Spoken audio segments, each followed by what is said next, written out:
November 11, 1813, along the quiet banks of the St. Lawrence River near modern-day Cornwall, a small British force prepared for battle, outnumbered nearly 10-1.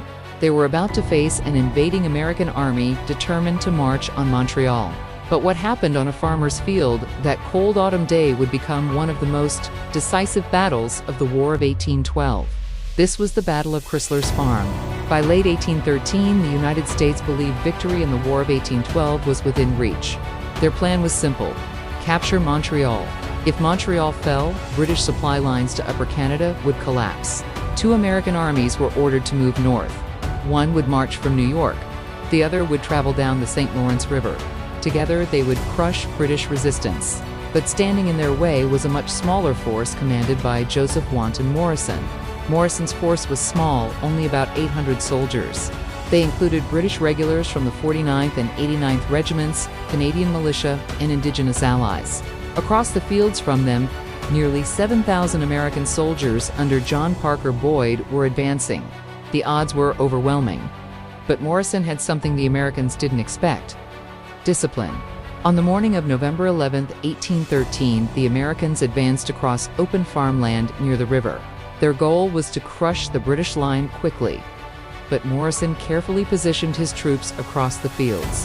When the Americans came within range, the British opened fire. Musket volleys echoed across the countryside. Cannons roared. Smoke filled the battlefield. Wave after wave of American soldiers attacked the British line, but the Redcoats held firm. They fired precise, disciplined volleys. American artillery struggled in the muddy fields. Officers shouted commands through the smoke and chaos. For hours the battle raged, but slowly the American advance began to break. Despite their overwhelming numbers, the American army could not break the British defense. Eventually, General Boyd ordered a retreat. The invasion force fell back down the St. Lawrence River. The attempt to capture Montreal had failed. The victory at Crysler's Farm was one of the most important defensive battles fought in Canada during the war. By defeating the American army, Morrison's small force prevented the fall of Montreal. And without Montreal, the British position in Canada could have collapsed. Sometimes a single battlefield can change the course of history. Today, the original battlefield lies beneath the waters of the St. Lawrence River.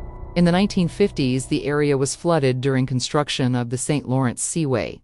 But the memory of the battle lives on at the nearby memorial site, the Battle of Crysler's Farm National Historic Site. A quiet reminder of the day when 800 soldiers stood against an army and won. History often remembers the largest battles, but sometimes the most important victories happen in places few people remember. On a small farm along the St. Lawrence River, the fate of Canada may have been decided.